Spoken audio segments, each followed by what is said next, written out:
Yeah. So all right. So obviously we're all quarantined in our fucking houses, right?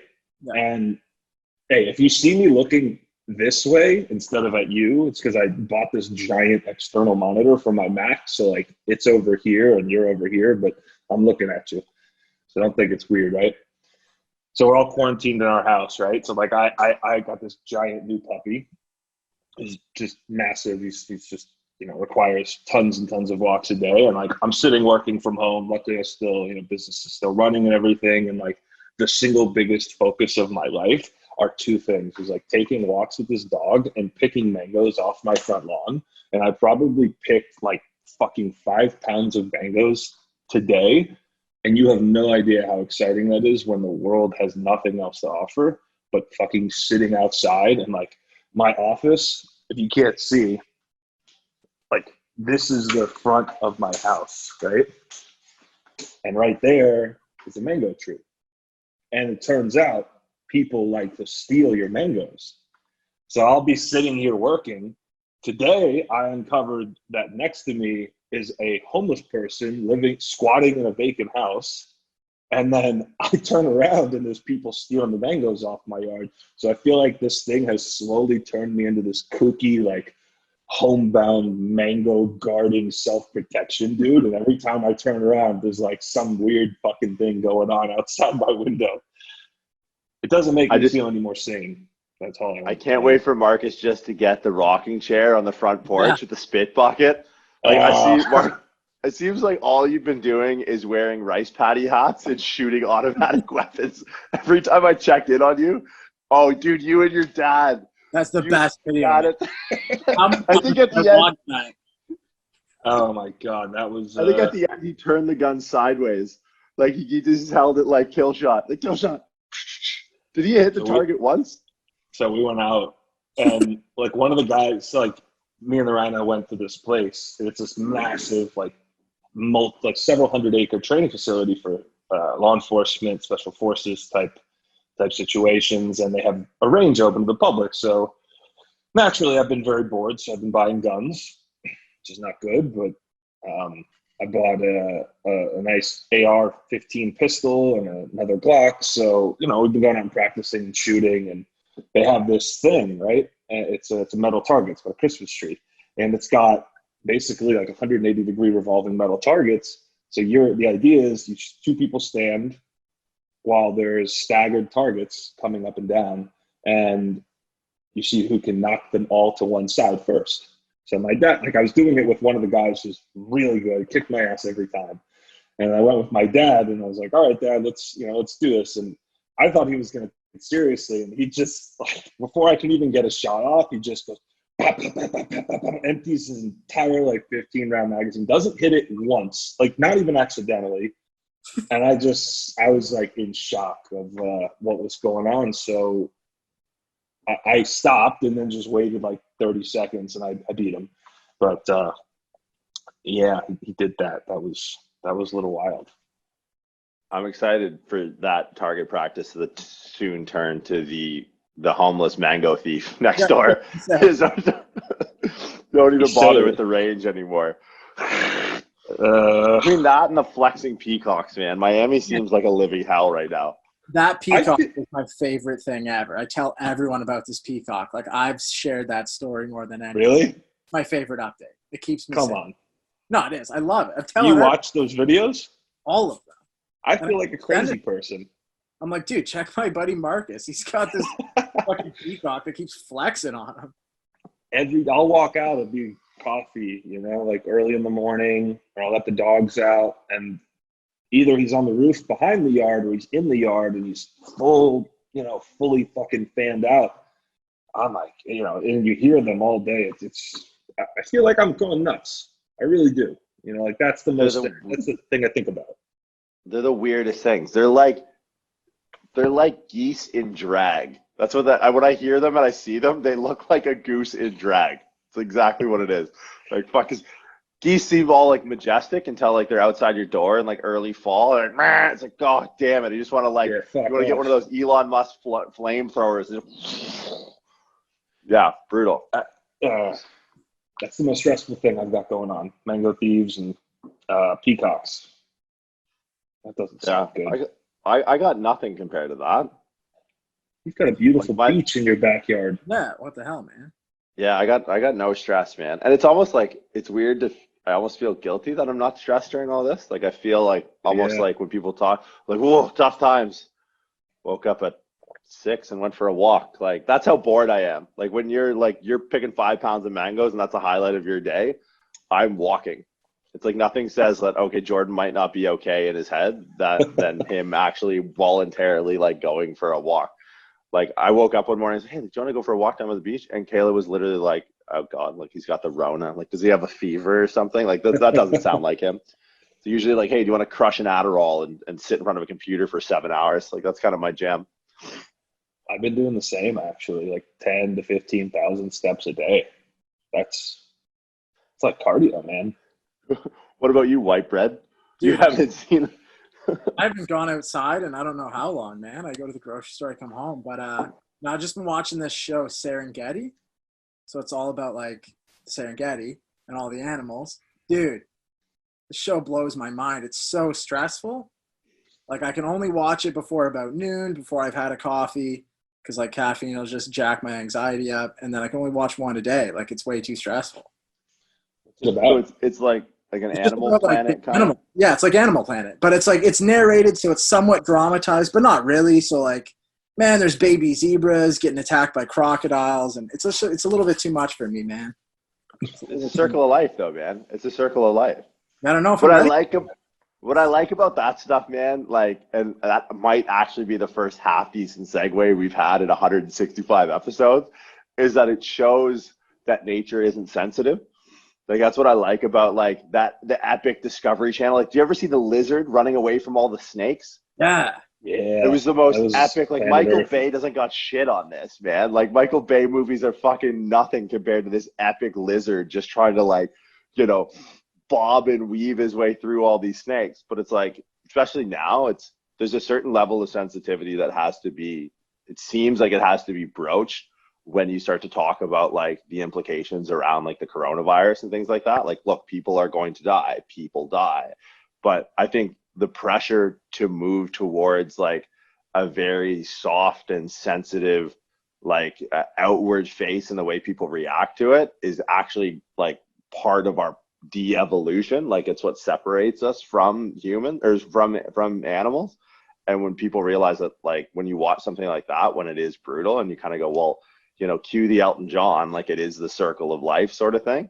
But then like you see what's going on. Like, I mean, Marcus, we discussed this like a few weeks ago, like the panic and like the flinch and the fear and like people who haven't been exposed to any sort of like real stress and what it's doing to people who are, by my estimation, like pretty much like devolved away from that like desensitized approach to look like this is the way things are. Sometimes things get bad. You know, it's the old, have you ever heard it's like an idiom or a parable about the scorpion and is it the scorpion and the frog? Scorpion and the Frog. Yeah. Yeah, you know that one. And Marcus, have you ever heard the scorpion and the frog? Yeah. No. So Killian, do you know it? Yeah. So, well, it's kind of cool because the movie Drive, like Ryan Gosling wears this scorpion jacket, and you find out at the end the movie's about the parable, and he represents the scorpion. So it's kind of neat. But anyway, so there's a scorpion and a frog, and they come to a river. The scorpion wants to get to the other side of the river, and he asks the frog for a ride. The frog says to him, "Why would I give you a ride? You're a scorpion. You'll kill me." And the scorpion says to him, "I can't kill you. I need to get to the other side of the river. If I kill you, we both drown." So the frog says, "Okay, fine." Scorpion gets on his back. They get 3/4 of the way across the water. Scorpion stings the frog. Frog dies. The idea behind the story is that at the end of the day, the scorpion's a scorpion. He's going to act on his instinct. He's going to do it. I love that. And that for me, like at the crux of this episode is going to be, you know, books everyone should read in their 20s. And for me, the first one is a book I actually read earlier than in my 20s, but I've revisited a handful of times. And it's called Old Man in the Sea by Ernest Hemingway. And it's basically the whole book is that principle. Like it's this idea. It's funny. It's hard to not bring it back to training. I was training with a bodybuilder named Fuad Abiad in Windsor, Ontario, like he's the most peak level Windsor guy. He's just tough as fucking nails. Him and Paul Lozon. And Paul is, for those of you who don't know Paul is a border security officer between the Detroit and Windsor border. Like, so he's been standing front lines at the Canadian border for 20 years, 30 years. Just like Jack, dude, seen it all, super nice guy. And we were talking about like another one of our friends and like who's kind of gone like a bit of a spiritual route. And he said the most like gangster line of all time. And like, he's like, yeah. Like, you know, it's great for him. This guy's got like a whole new outlook on life, and it's great. But Paul looked at me and goes, "You are who you are in this world." And I was like, whoa, like it was just such an in passing comment. But then it made me start to think about the scorpion being the scorpion, right? And the frog being the frog. And so the old man in the sea is about this old man who goes out and like he's later in his life and he wants to catch like this fabled fish, and he lands it. And in the pursuit of trying to reel it in, it's like this epic battle between him and the fish. And then he gets it to the side of the boat. And as he's bringing it in, like the blood in the water attracts the sharks. And by the time he gets back to the shore, there's nothing left. And then he's like, well, why didn't he let it go? And it's like, well, because the old man's got to be the old man and the fish has got to be the fish. Right. So I think there's like it's such a sense of like, that book, I read it, I was like, oh fuck, like whatever, I gotta appease my high school fucking English teacher and read this stupid book. But when you read it after, it's like, you know, it highlights a lot of things. Like it's about like, it's the journey, not the destination. But two, it's like, it's almost, we talk a lot about like Sisyphus and stuff, but it's almost that idea of like, just bear your cross, right? Or push the rock up. I mean, I prefer bear the cross, but like push the rock up the hill, right? Like it seems like an inane task, but at least it proves you worthy of doing something outside yourself, regardless whether or not it has like an impact. It's like carry a load and be responsible for something. So that for me, like when I think of books with deeper meaning that most people I think should read, that's one that comes, and it's short too. Like I don't know, it's like 130 pages or something, but I think in that 130 pages, it teaches that lesson of like, you know, like you are who you are, and then you have to be who you're going to be. And there's so many layers to that as far as like, you are who you are doesn't mean that's who you're going to be, right? This idea of like potential, and from like a genetic standpoint, like we have genes in our body that only get expressed when we like put ourselves in stressful situations. So like, the idea that you could potentially change and you should strive for that, and the only way you do that is by, you know, going out into the water in the boat and looking for the giant fish or whatever like that hero's journey is. So that for me is like, that's my first one, and it's one that I actually didn't think I was going to talk about, but in this idea of like, you know, being who you're going to be is, I think that's one that kind of jumped to the top of my mind, and I think it's worth talking about. Yeah, love that line. Sorry, Killian. I didn't mean to cut you off, but I love that line that you said, like, you are who you are, the line your buddy recited, because I've always had this thought running through my head, and I've seen it a lot through my life, and it's like, the thought to me is always, you can never escape the truth of who you are. It's very similar to what your buddy said. And it's like, as much as we fight and want to change and promise change and fight and strive to go against the grain, I mean, a lot of times the answer is fluidity. Like, how do you be more like water? And I think that's something that's been lost. You know, not to sound like pessimistic, but it is kind of misrepresented amongst success stories and amongst a lot of like people and in general. And the escaping the truth of who you are, being honest with yourself, is something I'm really a big fan of, is that honesty, you know, about being honest about who you are. Because without that confrontation of the self, you can't ever fix or change or mitigate or shape or sculpt, or however you want to phrase it, you know. But it all starts at a very fucking fundamental level. And that's what your buddy said is exactly true. Yeah, no. I think the water thing is interesting because it allows for a change in state, right? Like there's base elements to water, right? We know this, like H2O, like that's the go. It's H2O at steam, it's H2O at ice. And I think a lot of people get afraid of like being pigeonholed in the base element. They're afraid to see what those elements consist of. So they're constantly staying like ever, or attempting to ever change or like mask like what that identity is. But it's like, no, like you can be like, I'm different at 2 a.m. in the morning walking down a street or in a city I don't know, and it's like clubs are emptying out or whatever, than I am at, Monday morning at 7 a.m. Like I have different set of mannerisms and there's a different like mode of operating, but like I'm still the same person, right? And I think people don't realize that there is an ability to like change state and be adaptive. So I like the water thing's really interesting. Like, when you look at religion, like I've found utility in like a lot of religions in the last like 5 years. But like if you start to look at like the Trinity as a representative religion and you compare it to water, like you can look at, the like church to me was really confusing as a kid because I'm like, well, wait, he's a ghost, kind of. He's his dad, but he's also his son. Like what kind of days of our lives shit is going on? Don't question it. It's fine. It just dude, the answer I got once I looked at the water, like I had a pastor once explain, like make this comparison. It's like, think of water, right? And I was like, yeah. And it's like, ice and steam, yeah. Father, Son, Holy Spirit. I was like, son of a bitch. Lead with that one next time, man. I've been sitting here scratching my head, laughing at every time you say ass in a sermon.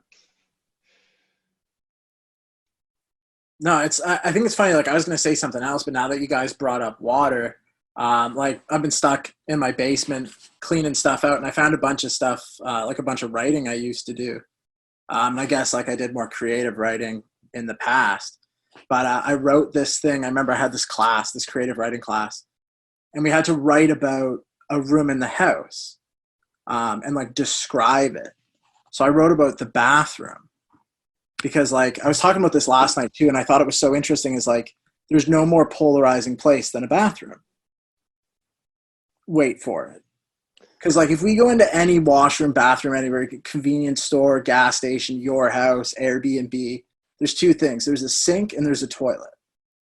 The two commonalities between a sink and a toilet are both, like you guys said, water. But there's this duality to water, and there's this duality to a function of a bathroom. If you walk into a bathroom and you were to label one object clean and one object dirty, you wouldn't go grab a mug and scoop water out of the toilet. You'd scoop it out of the sink.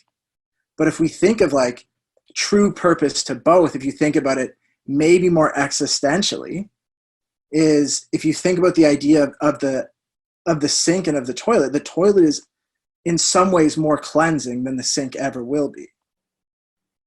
Because like you go to the bathroom, you sit on the toilet, you take a dump. The toilet washes that away. It takes organic waste from your body in which we need to expel, and it washes it away. It's essentially the cleansing part of the bathroom. But you think of functions of a sink and what could really happen in a sink, there are far more dubious things that happen in a sink that ever happen in the toilet. Like you can wash the blood off your hands in a sink. A doctor washes his hands after surgery where someone dies or after an abortion. And it's like the sink, based on its shape and our idea of washing our face in this renewal every morning, or this like chalice-like symbol that a sink represents, or a uterus-like symbol of a sink. It's like we establish this idea of the sink with renewal and energy and cleanliness, but it's the dirtiest part of the bathroom. And it's this duality of purpose of water. And I always think of water as that interesting thing where water in and of itself is pure, but it's the most impure thing because it only exists purely outside of function. The minute you add something to water, you essentially change not the state of water, but like that purity level of it. So in function, how pure does water ever exist? I like that, man. I just want to highlight the fact that you almost made me cry in talking about taking a dump in the toilet.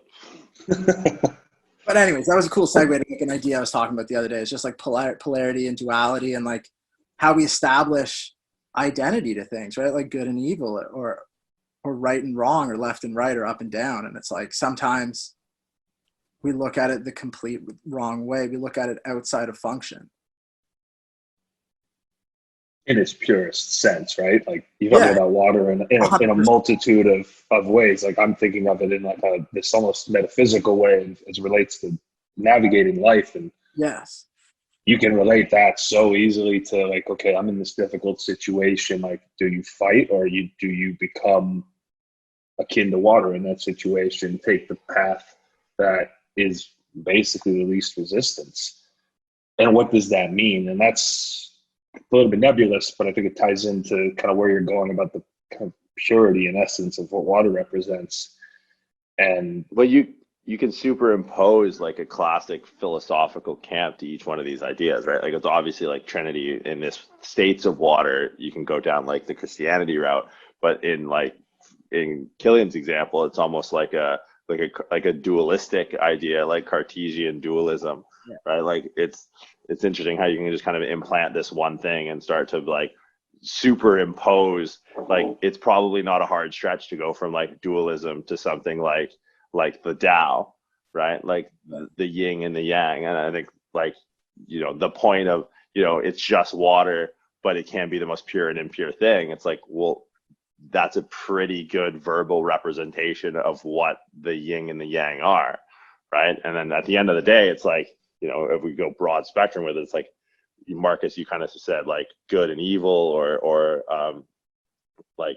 Killian, rather, you talked about like good and evil. It's like, it's just really kind of experiences, right? And we come in and apply these labels, like the sink is cleansing, like the toilet is dirty, but it's just water at the end of the day. Yeah, like I think about it like I was watching the show Serengeti, and if we were to all go to the safari and see a bunch of gazelles and a cheetah, we would probably start to inherently feel this nervousness or anxiety for the gazelles, knowing they're being hunted by a cheetah. But if we look statistically at it, there's a huge percentage of cheetahs that never make it to adulthood because they starve to death. Because they got about a good 8 seconds in a straight line and they're done for the day. So most of them starve and don't make it to adulthood. So it's like, again, like you said, it's this identity that we've placed on things, like maybe based on past experience creates good and evil.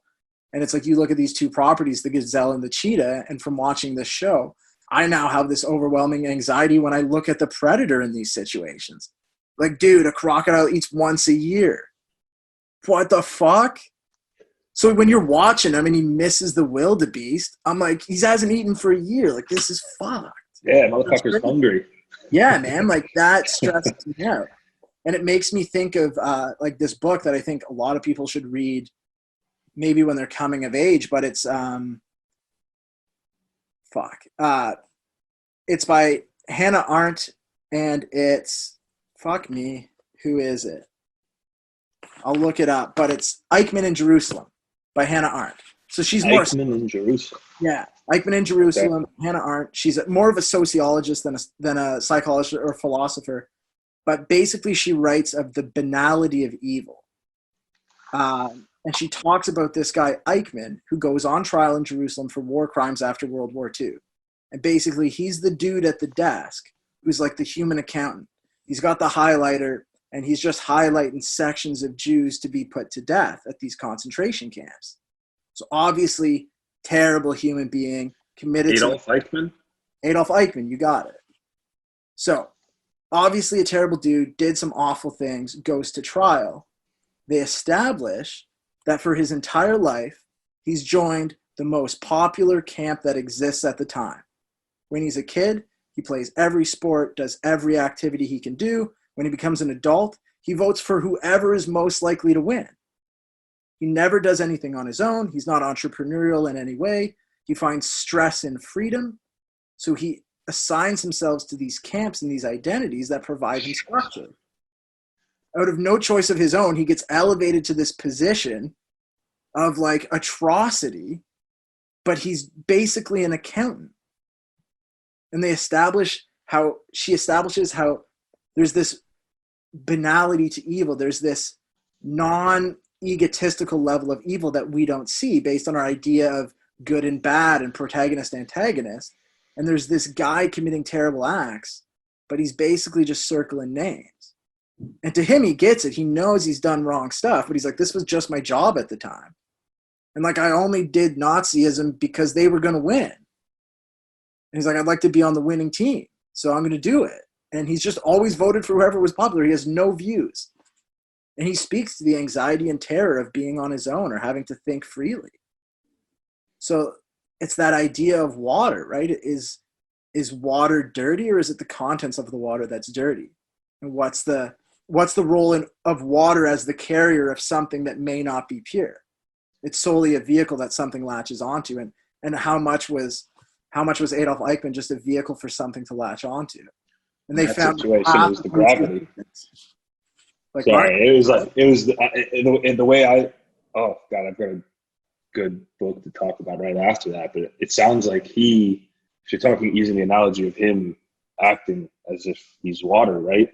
Yeah. It was gravity affecting water at the time, right? Because ultimately water flows where gravity takes it. It's not a matter of good or bad or evil or there's no moral turpitude that you can assign to it either way. But for him and many others like him at that time, like, dude, you hit it right on the fucking head. It's like he's following gravity because he is water. In that situation, being water led him to atrocities unspeakable.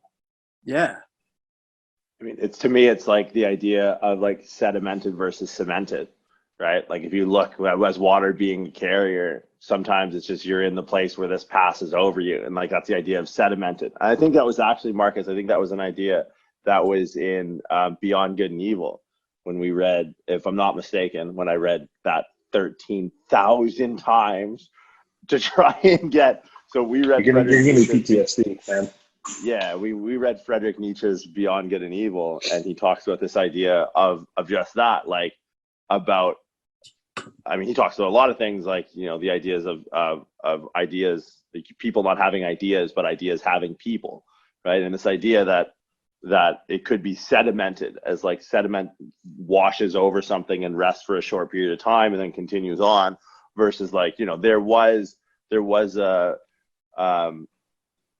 an evil element, obviously, to the Adolf Eichmann story. But like, if you looked at, you know, maybe Hitler and that, like Hitler probably had more of a cemented idea, but even then, ideas don't exist in single people, which is the scary thing. And that's what you start to see with like mass hysteria. Like ideas are, just as a thought doesn't exist in a single neuron in the brain, ideas don't exist in a single person, right? More people can be of a representation of this, like, the overarching view, but the idea as it touches more and more people, it's almost like a thought using more and more of your capacity in your brain.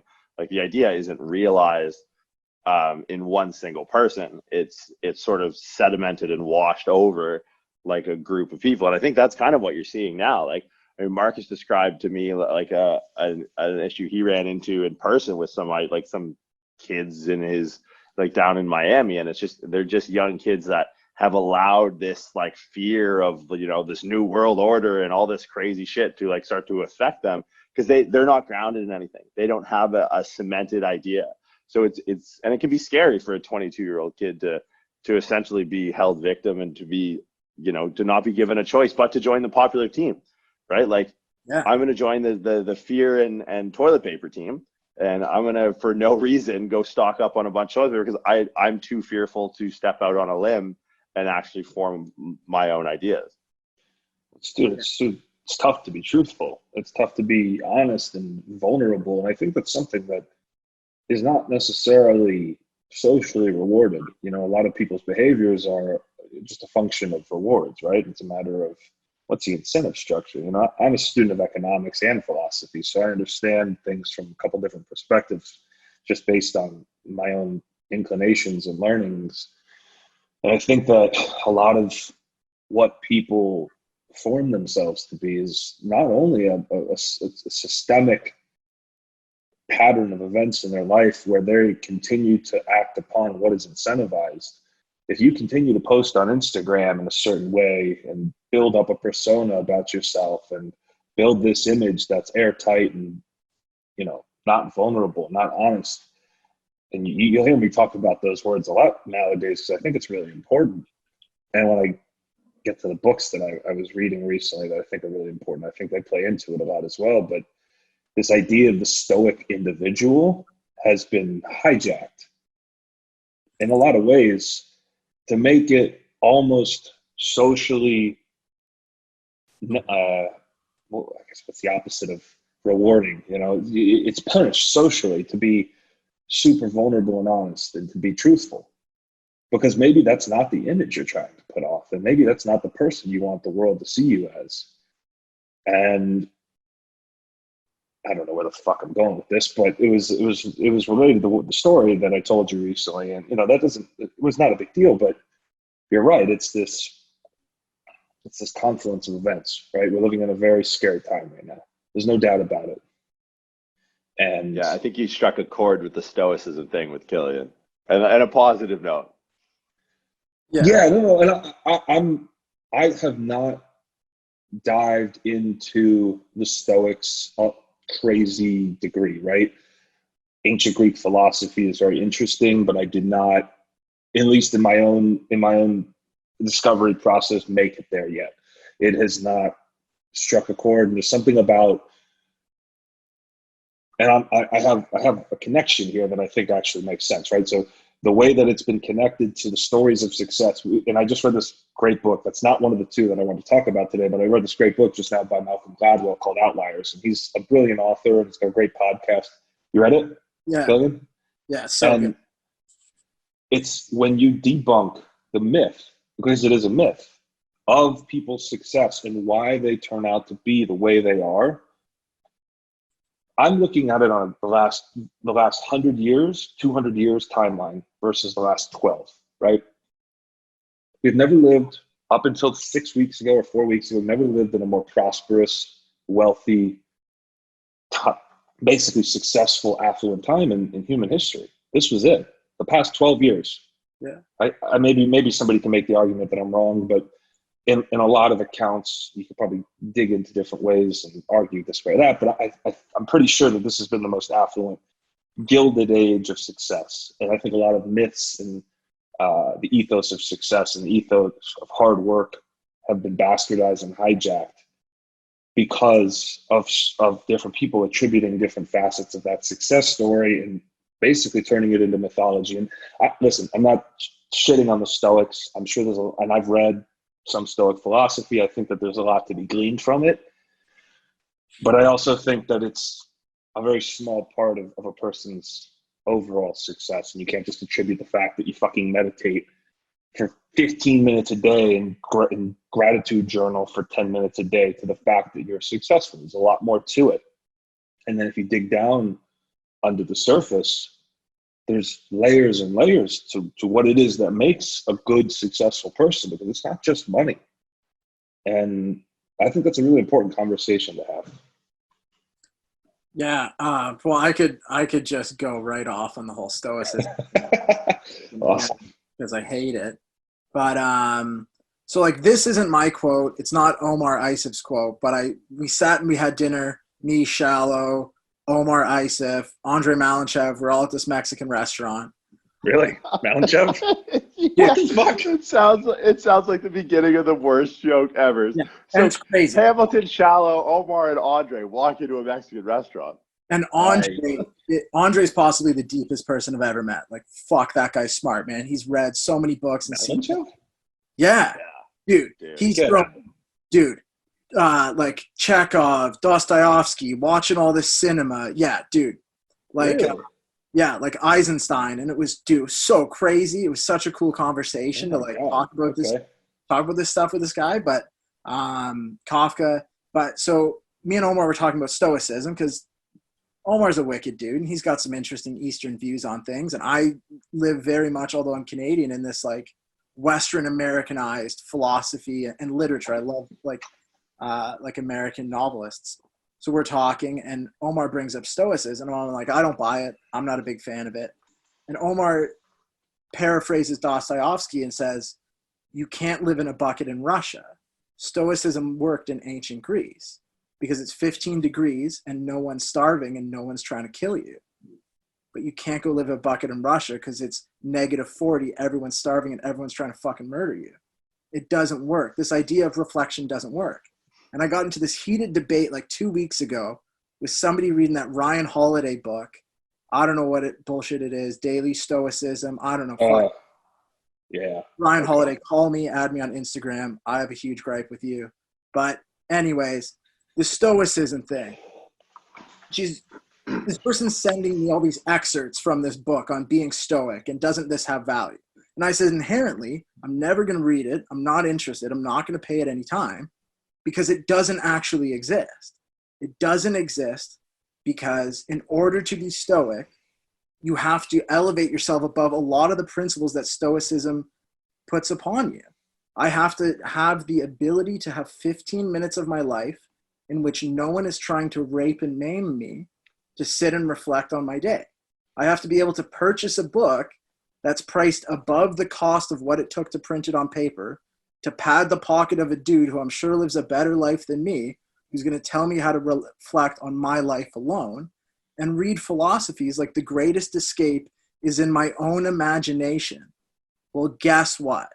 I'm sure in some favela in Brazil where someone's getting gang raped and cut to pieces, and I'm going crazy here because this is nuts.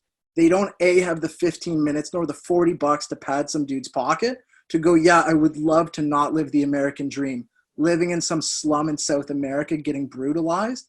I'll just go to my happy place. Fuck you, it doesn't work. It doesn't work. It just doesn't. You know who it works for? The people who can afford the book, have nothing better to do, or have tons of cash and don't need the message that the book is sending you. Like, it's also philosophy. It's not scripture. It's not a way of life. Philosophy is meant to give you a vehicle in which to develop your own thoughts. It is not meant as a gospel in which to enact upon your daily life. No philosopher has ever written something down and said, live by these rules. It's all been their ability to logically or illogically think through the problems and interactions that we have in our day-to-day life and our perspective. So I think Isn't a lot of people... Sorry, isn't that what Stoicism, I don't know, isn't that what Stoicism is, or maybe the application, right? So the idea is different. The application, the way I see it, is the application of Stoicism in our, maybe we can call this a different epoch, because I think the last 12 years and what started 6 weeks ago are going to be two different time periods. And we are in the middle of a transitory period right now that the world on the other end of this is not going to be the same as the world 6 weeks ago, for better or for worse. So in my head, when I see people using Stoicism to promote the myth that they create around it and the application and the success stories, which I think was really an interesting part of Outliers, that you can actually break down people's, the Bill Gates, the Mark Zuckerbergs, there was a guy named Joe Flom, if you remember, from that law firm, and you realize that the success stories are a myth. And I think that even now, if you look at the unicorns of the past 12 years, your Airbnbs and your WeWorks and your Tesla Motors and, arguably other companies and different people in different spaces, the truth is different than the myth. And the application of Stoicism and people's, I don't know, whatever book it is, your habits book or your whatever the fuck it is not the truth. It is the product of a myth. Yeah, no, I totally agree. And I think the daily affirmations should be the opposite. I think you should have a daily action plan. It should be a daily facts versus stories. The reason people buy self-help books is because they can flip through the self-help book to the chapter that already speaks to what they're doing. They can go, great, that's exactly what I'm doing now. I get up at 4 a.m. when things don't open till 9:30. So what the fuck are you doing? Just wasting hours of your life. Stay in bed, you maniac. And two, they read these chapters and they go, yeah, I'm doing this. And they take the book. Shallow. Yeah, they take the book, they post it on Instagram. That book, The Art of Not Giving a Fuck. You know who gave the most fucks? A guy who named a book that way. Because he put an orange cover, which is the one color that doesn't appear on social media anywhere, is orange. So if you want something to get noticed, make it orange. This was proven by Fire Festival. That's why they did it. Because no one's theme is orange. No company is orange. He made an orange book with black lettering that had the word fuck on the front. Everybody bought it and posted it. He inherently gave the most fucks. The book is void. Throw it out. It doesn't work anymore. He's voided his own message. So, but you said it. Yeah, but that's my thing. Don't daily affirm yourself. write down the facts versus the stories. Like the fact is you're locked inside. The story is you're alive. The other fact is the door is locked. No one can murder you. Continue your day. You hit the nail on the head where it's like, all like, you know, yeah, obviously like titling a book that way creates a moot point around the point you're trying to make with the book, unless the point you're trying to make with the book, which is likely the case, was to make money and sell it at the fucking airport. Correct. But like the idea that like philosophy, and you say this a lot when we present, like when we make weird fucking inane comparisons to lifting weights, philosophy isn't meant to be written down. Correct. Right? It's meant to be discussed, like roundtable stuff like this. This is infinitely more beneficial for me to work things out than to read and contrast, you know, to 4 or 5 different books. Right. But I think to your point about self-help books, like there's that in a lot of ways was the utility of religion. Like what was the Old Testament, but the subtle art of not giving a fuck, like at 300 AD or whatever. Like people's, like, I think you can bring it back to like the Eichmann story. It's like people are afraid of not even you could bring it back to like which one of the Marvel Loki Justice League ones is people are afraid of that freedom, right? They want to be told what to do, right? And like the idea that, and then you could tie this into modern times, like Jocko has come out back from the Middle East and he's telling his crazy Whole Food stories and his intimidating voice, and it's like, you know, that discipline is freedom model that gets perpetuated. It's like, that's probably one of the oldest stories of all time, right? Like people have been looking to the stars or to the gods or to Instagram stories of daily Stoic quotes. Could there be no more of like a paradox right in the face? It's like, you guys are seeing the irony in what you're doing here. No, you guys aren't seeing this at all. But that's people for you. And I think a lot of it comes down to that fear. Like it's hard to be an individual. It's hard to be able to synthesize your own information because we just haven't evolved necessarily to do that. And the blips on the radar are seemingly those people who, you know, and they don't seem to do it in a way that's like, you know, purposeful or lashing out. It's just like it comes down to the truth. Like if you look at like Malcolm X or Martin Luther King in recent times, like, or more recent times, all they did was like, I think this is the truth, so I'm just not really going to back down, and this is going to be what I do. And like people are blown away. They're like, oh my God, like this is crazy. It's like, you know, they weren't the only oppressed African American people at the time. Like what made them so different than everyone else, right? They just didn't go with the flow kind of thing. Yeah, I think if you look on a historical macro view of the world, and if you pull out a list of names that are seemingly important in your mind, and you think, okay, why is that person important? You go back throughout the last 500 years, and you go back to different kings, and you know, you could talk about Mao Zedong and Adolf Hitler and Eisenhower and Enrico Fermi, and you name off all these mythological figures, and what is it that they did? And the continuous theme amongst all of them is that they did something that other people weren't, and that was an act of individualism. You know, Leslie Groves, the general in charge of the Eisenhower Project, or the Manhattan Project, right? I mean, these are all individuals that have continued to defy the norm, and they're remembered not for being, you know, somebody that is a corporal in the military or just some inane person. It's continuously somebody who acted outside of what is normal. And so we're supposed to talk about books here, right? So like you brought up a really this topic of individualism and what it is and what it isn't, the myths and ideas behind it. So one of the books that I read recently, well, there's two, but everybody knows George Orwell, right? So 1984 was a book I just read. We read it together, right? Great book. Amazing book. That has got to be top 3, one of my favorite books of all time. And we could go into why that is, but I think everybody's read that book. And I think another book, the one that I wanted to talk about, was a book called We by Yevgeny Zamyatin. He was an author. Yes, old school Soviet author. The book's been translated, obviously, but he wrote it in the 1920s in the face of Leninism and the eventual deployment of communism, right? Of the Soviet Union's eventual rise. And he was way ahead of his time. And the book centers around two individuals, the same way that 1984 does, right? And for the life of me, I can't remember the main character's name, but the story is really important, right? It's like you have two individuals acting under the guise of obedience to the state. And recently, this past year, I've read a lot of books across the spectrum, but for some reason, these kind of like futurist and political, philosophical books, they all strike the same tone for whatever reason. And I love this book because it was what inspired Orwell.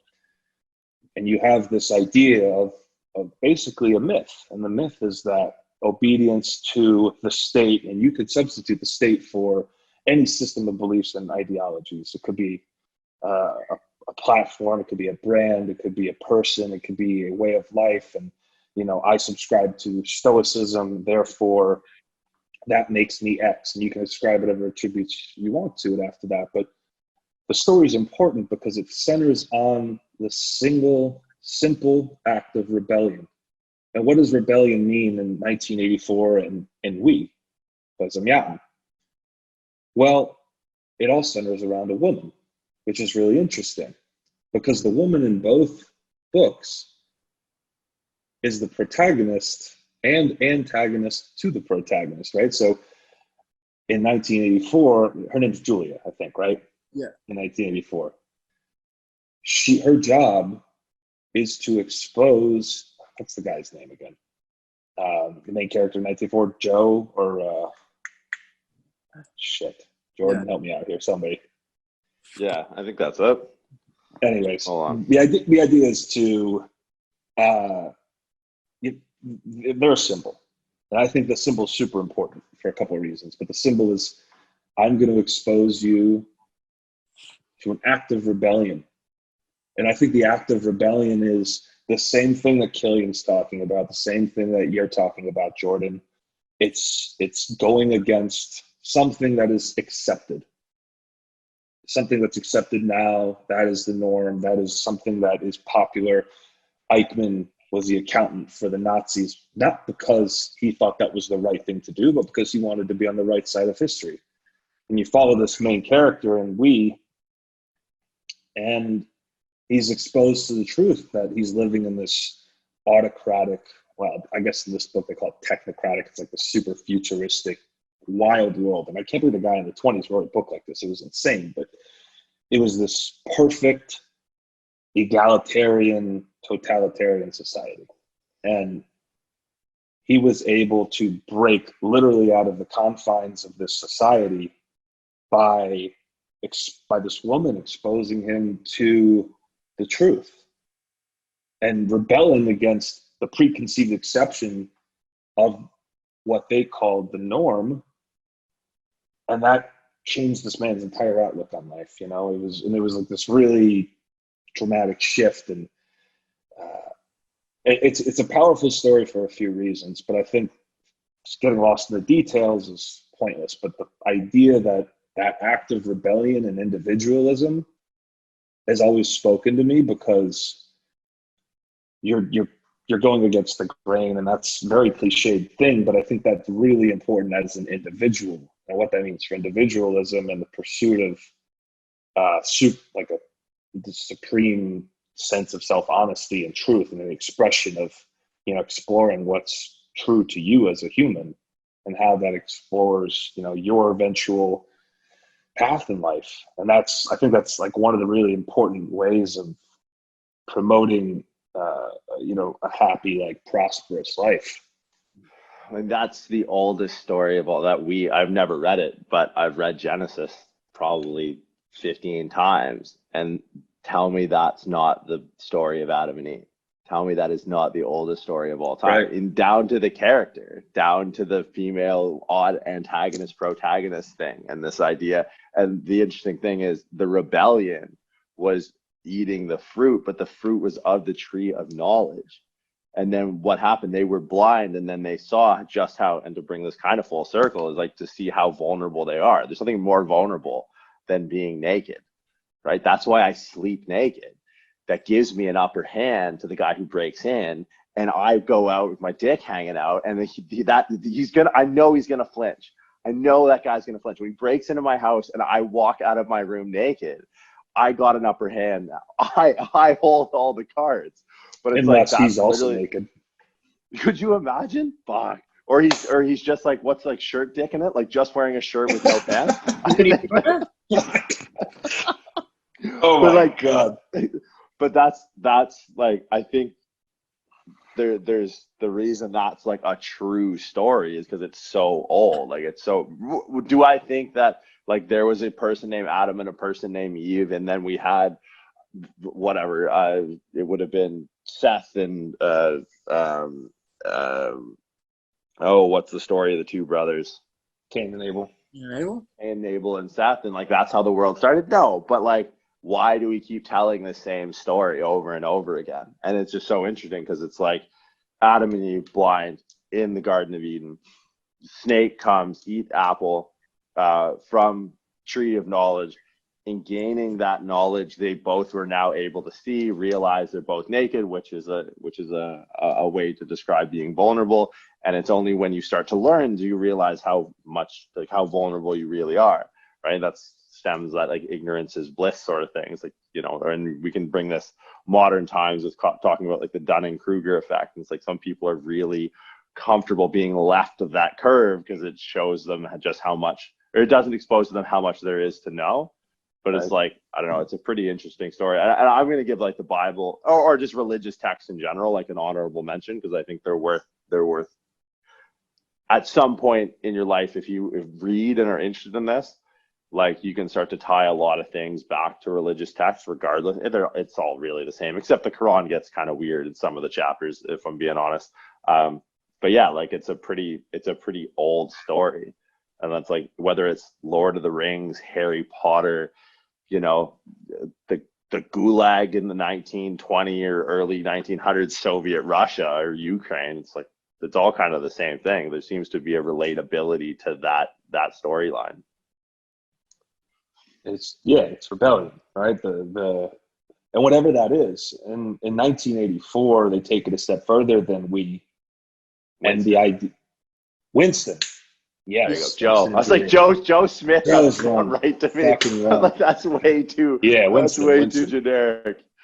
But I love that book for a lot of reasons. Not only the richness of the story, but what spoke to me was those little daily acts of rebellion, right? And they were things as simple as thought crimes, or, you know, news, like different ways of violating newspeak in the book, and however that kind of propagated and played out. But I love the idea of these simple daily acts of rebellion bringing you and him, Winston, closer to the truth.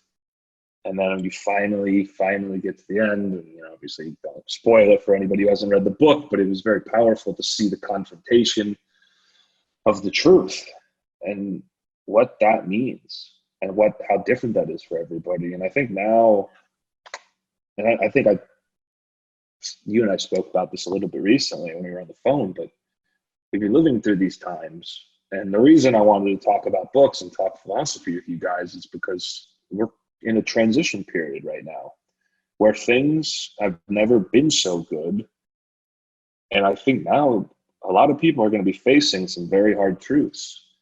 And the further that you can push the thought process away from dishonesty and, like you said, staying left of the curve and more toward a conversation that opens things up to vulnerability, I think that's pretty fucking important, especially this audience. I'm sure that listens to RX Radio is the meatheads and their athletes. And like, this probably isn't a huge part of the discussion for a lot of people, right? And there's a lot of aspects to that, but I think it's something that gets glossed over and shouldn't.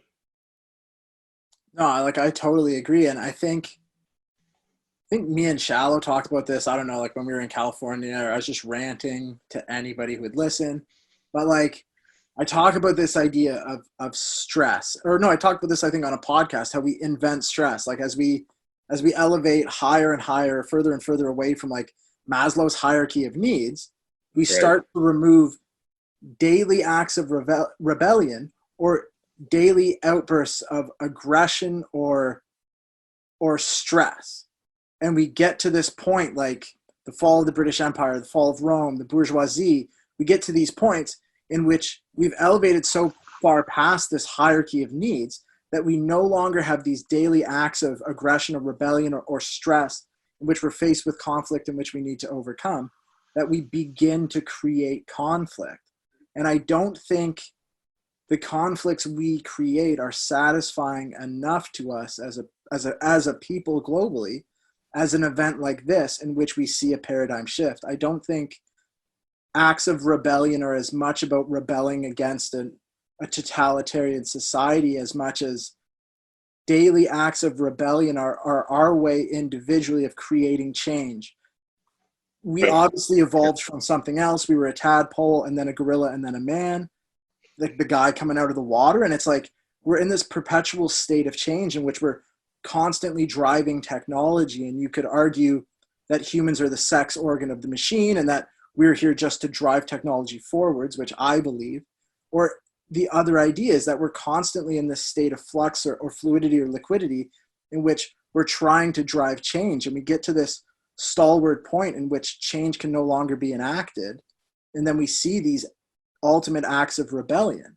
And I think it's, who knows why Corona exists the way it does, for whatever reason it does, but we see these periods in time in which, like Marcus says, it's a transitional period in which I think you're going to start, if it goes on any longer, seeing people commit acts of rebellion or trying to influence change because we're now all trapped in houses in which nothing changes. So that's why myself, after the first week of this stuff, I got rid of a schedule. Like, I don't wake up at the same time. I don't eat breakfast at the same time. I don't do my things at the same time because that schedule became a prison in and of itself. It became every day was Groundhog Day. Whereas now it's like, I just do stuff when I want to do it, man. Like, I'm going to commit this daily act of rebellion and appreciate that everything is liquid and things will transform. So I think we do these things because as a people, whatever it inherently is, it's in our DNA. We need things to change. And I think that's where anxiety in this period comes from, is our inability to enact change daily. Yeah. And I think it comes from like going from, and it's still comfortable, right? And I think this is going to like kind of segue to my second book or my final book that I want to talk about. And it's more like emblematic of a genre and exposure that I think people should have, is like, look, prior to 6 weeks ago, like we all lived pretty comfortable lives. Now we still live really comfortable lives, right? Like we don't have some of the creature comforts that we had before, but I think it's a matter of perspective. Like, you know, we're considered millennials by some arbitrary definition. Like I think millennials has a negative connotation. That's more like I know 55-year-old millennials. I lived in San Francisco for 7 years. Like the guy wearing the multicolored New Balance running shoes that you can't run in and skinny jeans, that 55-year-old guy with clear frame glasses is a millennial, right? He's lived in the Bay Area his whole life. He doesn't know what stress is. And I think that might be an overarching criteria for a millennial. It's like, you don't really know what hard times are, right? You were 6 when 9/11 happened. You didn't serve. There was no conscription. There was no Vietnam. There was none of that. Like you just kind of grew up, played N64 and then PlayStation, went from MySpace to Facebook. That was probably the most stressful time in your life when you lost your profile song. So it's like no more Hurley backgrounds for you. You're stuck and that's it. It's like, what do you mean? Like, I don't really know what TikTok is. Like, I can't get on board with like miming on an app. But I think a lot of people like they don't appreciate the inevitable change that comes with the introduction of real stress. And when we say real stress, that's stress in that hierarchy. Like I see people creating conflicts in their own lives totally unnecessarily. Marcus, you know what I'm talking about. And it's like, you don't need to do, but what they're doing is they're trying to climb their way down the ladder. Yeah. They're at this self-actualization peak of this pyramid and they want to bring it primal. They want to scratch that. They don't know that's what they're doing. But by my estimation, that's what a lot of people are doing when they started to create this conflict. It's like, I need to scratch that itch, because I think that's what helps break us away from this inevitable seeming predicted future of being a symbiosis with technology and totally losing what it is to be human. It's losing that evolution from tadpole out of the chimp to being a human. But so for my second book that I think, and I stumbled across it 25, 26, and it doesn't have to be this book, but I would say read about a time where things were actually bad. Like Marcus and I talk a lot about World War II, and for me, my favorite book is one called If This Is a Man by Primo Levi, because it's a first-hand account of someone that lived in a Nazi concentration work camp between 11 months between 1942 and 1943. So then when if I can't go to the gym because they're closed, I think, well, I've eaten sometime in the last 7 days, and I don't need to listen to the level of the toilet bucket to think, well, it's almost full. If I go take a shit now, I'm going to have to carry it 100 yards with bare feet in the cold. I'm going to come back, get an infection, and be put to death.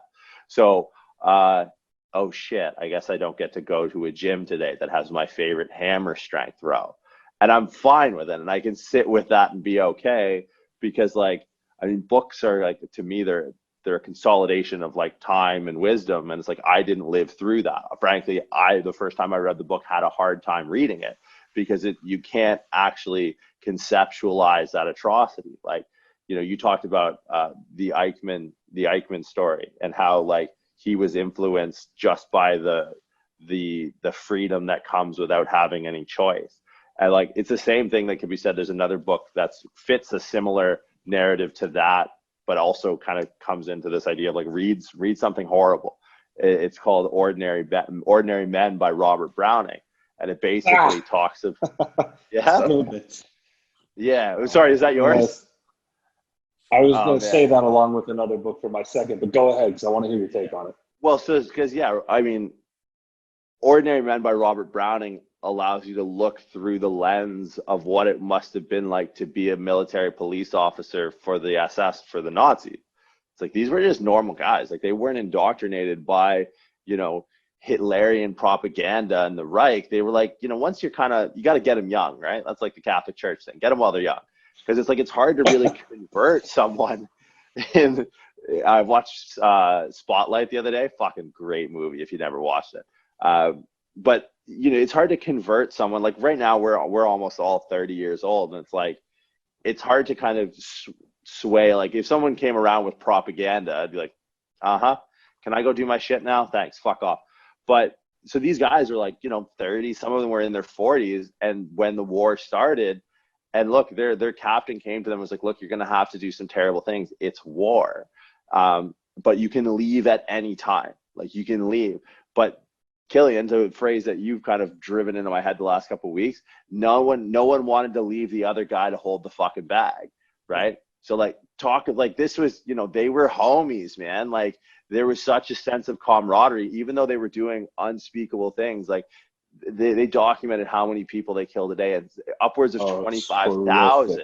Horrific. But all you see is this descent into hell for these guys. They were throwing up. How do you take a guy who was just a normal dude with a family and then transition that guy into bringing naked pregnant people in the middle of a field and shooting them in the back of the head, right? And it's this idea that if there was a daily rebellion, if there was a pushback against what they knew to be true, but there was a collective comfort in knowing that, look, we were all going to do this. So just as Eichmann was one guy behind the scenes, there were people, even the people down at the micro level that had a finger on a trigger, were still kind of just towing that company line. So for me, it's my favorite book is this book called by Primo Levi called If This Is a Man, because he tells this objective story from his own account, and it's devoid of emotion. And it's look, you have no idea how bad things can be. You have no, another book that would fall into this category is Alexander Solzhenitsyn and the Gulag Archipelago. If you have about 6 months to read a book, and maybe we do have 6 months to read a book, but it just helps lend look, humans have not evolved that much in the last 120 years, right? It's still the same person. My grandma doesn't look different. She's not a different era she's not Australopithecus. She doesn't have a weird shaped cranium and orbital bone. She looks just like a grandma now.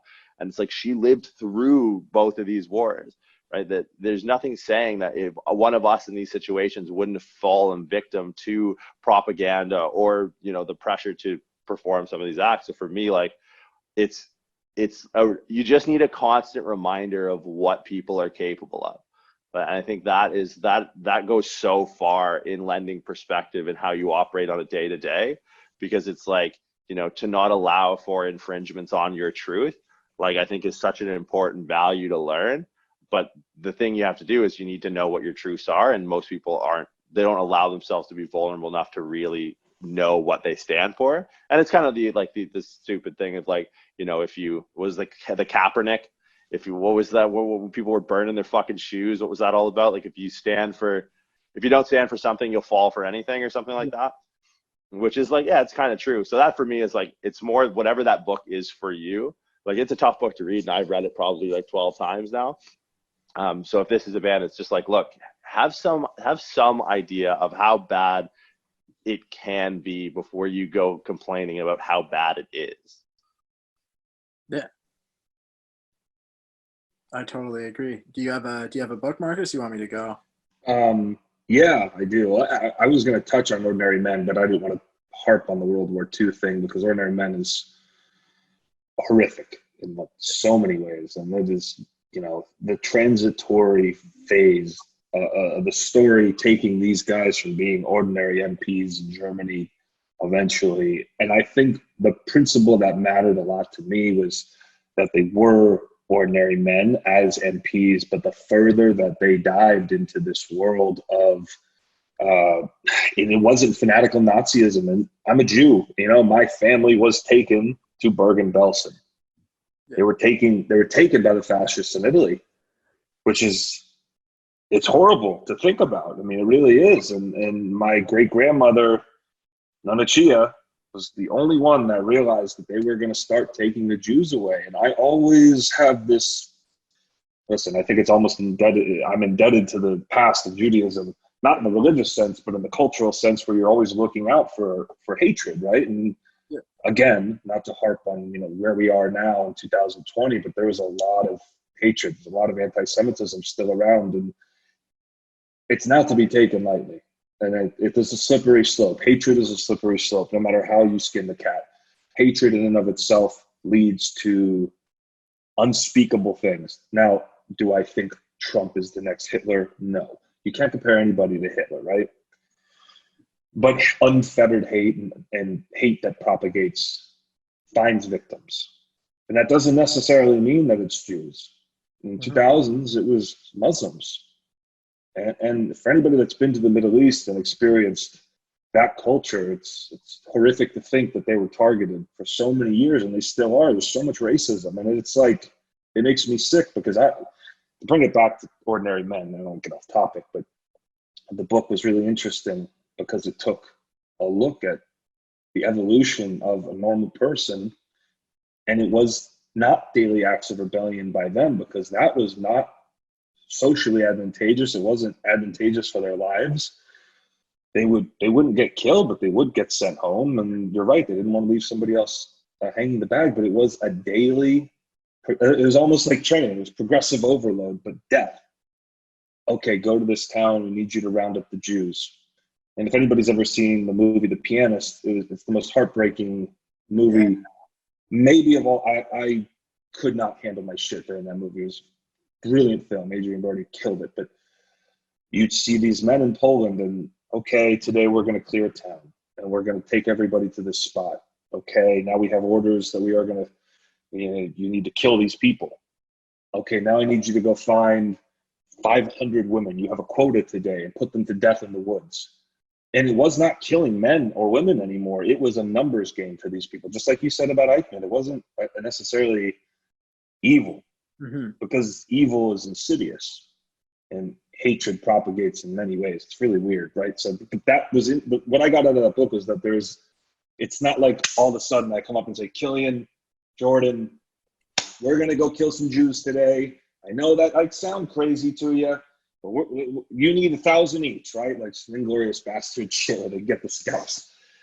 That's not what it was. It was a very slow process, and that's the scary thing about progressive hatred. But that's not the book I want to focus on. It is brilliant. You're right. Robert Browning wrote an amazing book, is brilliant. But the book that I really loved for a different reason was Atlas Shrugged by Ayn Rand.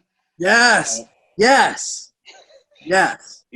Again, and it's like, if you've ever read The Fountainhead, which is something a lot of people have to read like in high school or whatever, or college, it is a continuation of the story of the Fountainhead, but it is her more profound synthesis of it, right?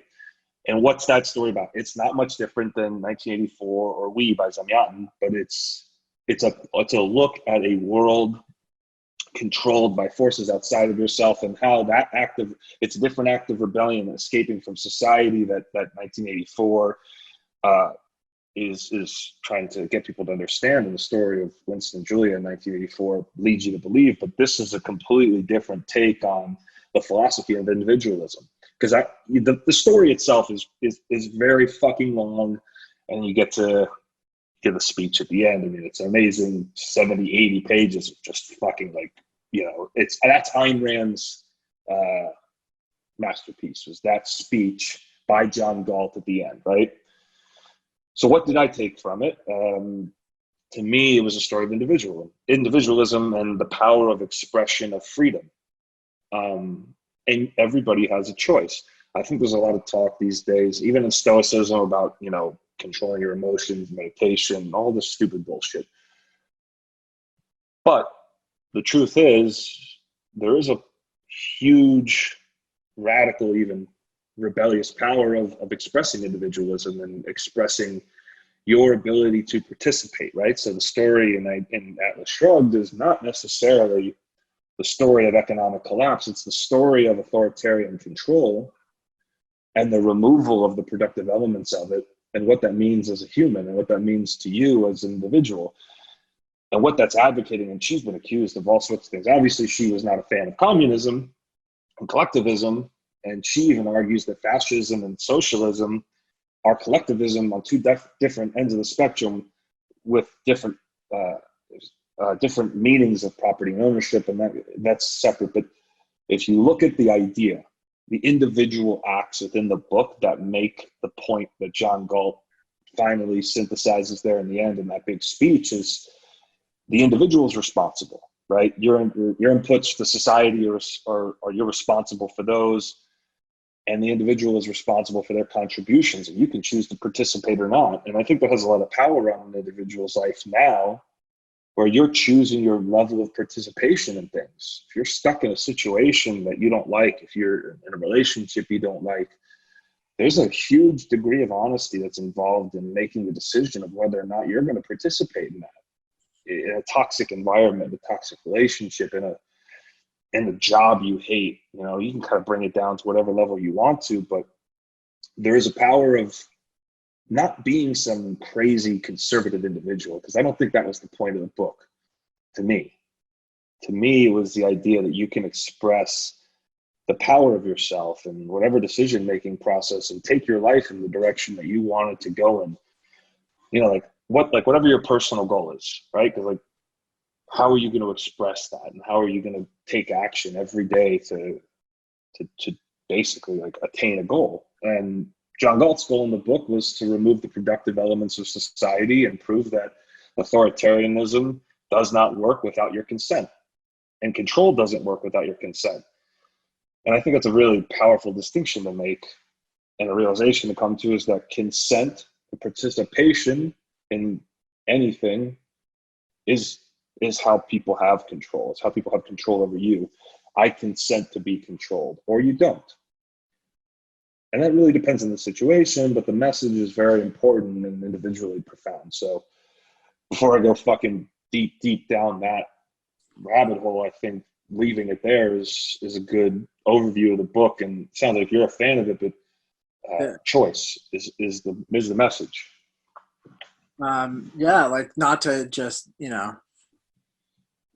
front run for Ayn Rand after you brought up Atlas Shrugged. It's funny, I cheered because I love Atlas Shrugged, but I read Atlas Shrugged second. I read Fountainhead first, and outside of yourself, like when I see people post Atlas Shrugged and I know how many pages it is and the content of the book, I always kind of wonder, like, did you really read it? Or why are you reading it? But I think the more powerful book for myself, like when I was young, was Fountainhead. Just because like I read Fountainhead when I was 19 years old. And then like after I read Fountainhead, I read The Outsider by Camus, or The Stranger, L'Étranger. Yeah. Like The Outsider and Meursault and Howard Rourke and The Fountainhead, like you can draw a lot of correlations between the two. And what I took from them, well, at the time I was an angry young man. I still am. So it's like I took like, yeah, these guys get me. Like I get it. Fuck everybody. Like be yourself. Don't do what people say. And then like as I read so much more and I read those two books again, it's this idea of physical versus philosophical death. And at the end of the day, what is more painful or harmful to someone? Is it a philosophical or physical death? Like physical death is immediate, it is short, and in my view, it probably doesn't last very long. Like I believe that you're dead and it's over. And if you exist as a ghost or as a spirit, I think you exist again in a different property, in a different realm than you did originally, if that's your view.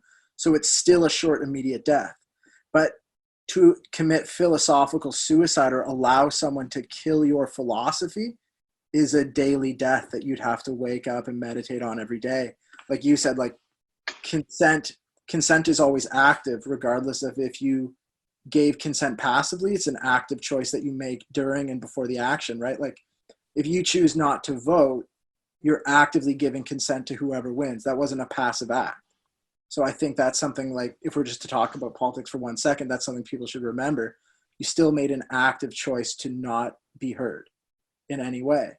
But when I read Fountainhead and Howard Rourke and how he just bucked the system and designed what he wanted to design, I think there's a more powerful scene in that book. And if you ever watch the movie, it's really well done. There's a more powerful and more disturbing scene in which the book, Ayn Rand writes it as a love scene.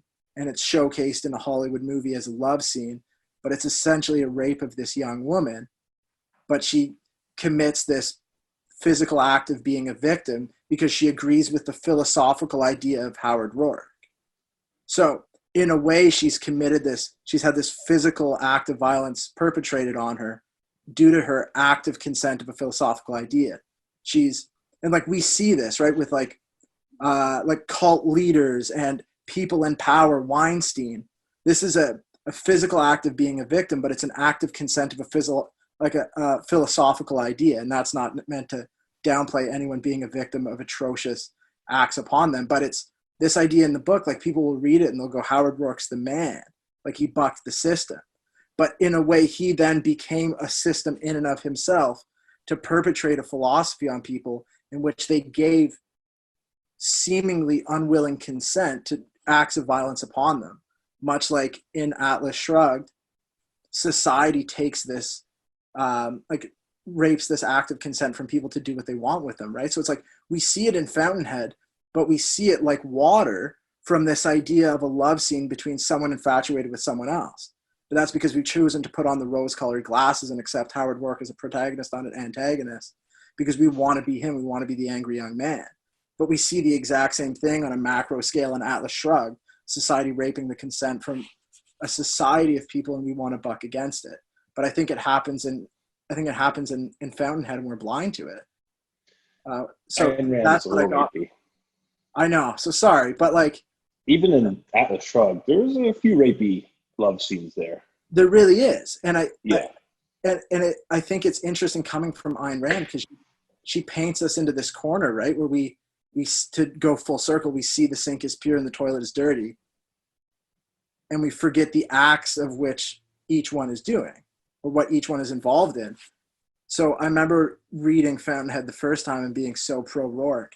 I remember reading it last year and like almost wanting to throw the book away because I hated that like I gave consent to be on this dude's team. So in reflection, I think it's different. I think we see almost the same story told, if you wanted to say, from like you're looking at it from the outside in when you read Atlas Shrugged. Philosophically, I think the same ideas are just played upon themselves. There's a duality to them. I think like a running trend that gets kind of put through all of these is this idea of like rebellion. And rebellion in itself seems to be almost like a construction of people in control to spin a negative connotation in those succeeding to power, that all rebellion is an expression of someone's truth, right? Like the idea of the philosophical death, it's like the Benjamin Franklin quote of like, most men die at 25, we just wait till 75 to bury them. And the death that he's referring to is that philosophical death, right? And it's, I think people are afraid to rebel. And if we don't even think it, like, because I feel like what she's going to stem out of this is like, okay, rather than 10 minutes of gratitude every day, I want to see a single act of rebellion. But like, not rebellion like I'm gonna go fucking spray paint my fucking skater gang's tag on the side of a fucking mailbox. But it's like just once a day, like whether it's in a relationship, like there are times where there are things that I'm not like fundamentally against, like, hey, we're gonna go rally to go kill a bunch of kangaroos or whatever Australians get up to. Like, but there's times like in a relationship where like, look, if you don't put your foot down, you're going to end up like in a place where you're backed into a corner, you're painted in a corner, and this person that you saw as an agonist in your story, or a protagonist in your story, is all of a sudden like, or is now the protagonist in your story, and you're like, you just let this get here to a certain one step at a time. And it's like, if you can have like a daily act of rebellion, which is basically like, don't let someone girder what you think to be true, then it's like you're not gonna allow those pieces to move so far away, right? Just like in, like in Ordinary Men, it's like it started off with this gathering of people. Well, it started off with like the language that Hitler was used, right? He would use the idea of like, and this is what I got really afraid of with this COVID stuff. Like, he would start to propagate the idea in his propaganda that like, Jews were dirty and it was an infection and it was an infestation. It's a dehumanizing language. It's like reverse anthropomorphization of a human being, just the same way a casino takes your money and turns it into red chips. It's really easy to spend that. It's hard to kill a person. It's not hard to conceptualize the necessity to kill an infection or a disease, right? Which like, that's what got me really nervous about this idea, and watching the way people act. And running into people who are like, oh, 1.5 meters away. It's like, I'm 270 pounds. If I sneeze, it's going 6 fucking feet. Like, you're going to have to leave the room. Like, but at that language of, and that's what started to stop people from, like being themselves and speaking their truth, or rebelling against some sort of like, some sort of, there was a guy at the beach yesterday that literally got wrestled by 2 cops. He was in a red fucking Speedo. It was hilarious, but it was also like kind of liberating, because this Australian guy has probably never gone 3 weeks without being on the beach. And he marched down there with his fucking, his budgie smugglers, and his crime was laying on a beach. Now, was it right or is it wrong? I'm not judge or jury, but for him, that was his truth. That was his daily act of rebellion. And he fought it, man. Like, he literally was like duking it out with 2 cops in bulletproof vests. And it was literally just, he was packing a chub in a red Speedo, and that was his crime. So it's like, I'm not saying be a shit stirrer, but at some point in the day, like, you got to step up and step out and like not let people infringe like on what you see to be true. Because I think rebellion can have a negative connotation, because it's used by people in control to spin that as something that you should avoid. Mm-hmm. Yeah, like, why was Che Guevara the symbol of hope for the third world and the symbol of rebellion across the planet? Well, he didn't agree with capitalism, right? That's the story we're told. There's a reason that this idea of rebellion resonates with people, and it's not because the act of rebellion in and of itself needs to be violent, and it's not because rebellion is definable. Rebellion is the expression of the truth, the way I see it. If this is the advice that we're all advocating for everybody to take away, I completely agree with you. If everybody had something to take away from this podcast, it's not that you need to be a rebel and overthrow the government, right? Because anarchy is idiotic. But the idea that your daily act of rebellion is expressing the truth, whatever that means. If the fucking truth needs to come out, it will come out. And no matter what, the truth will show itself. And no matter the situation, context, your life, your relationship, your friendships, the truth finds its way out. every time, and you can't stop it. And those that suppress the truth will always lose, no matter who you are. And I'm a fucking strong believer in that, because it makes me so angry, because there's people constantly suppressing the truth and bullying and trying to change the narrative. But the truth always finds its way out. It will win. And it doesn't depend on a single person or a single idea. It's like water. I mean, it's just going to flow down, and it will be known. Wow, that Gentlemen. was so insane. Right. I think there's nothing that me and Killian can say that's going to top that. Killian's not crying. He's got a bug in his eye. No, I think we'll cap it there. What I'll do is I'll write our books in the show notes. I'll write the honorable mentions. I'll write everything that was all the books in it, and we'll put it out there. And a call to action for a daily rebellion. And please don't, like, no spray paint, no egged houses, no anything like that.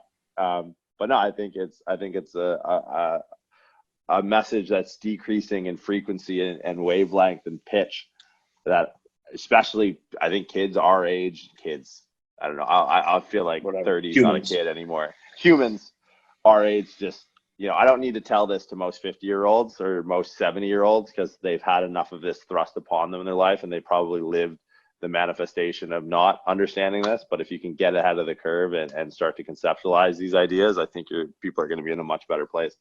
100%.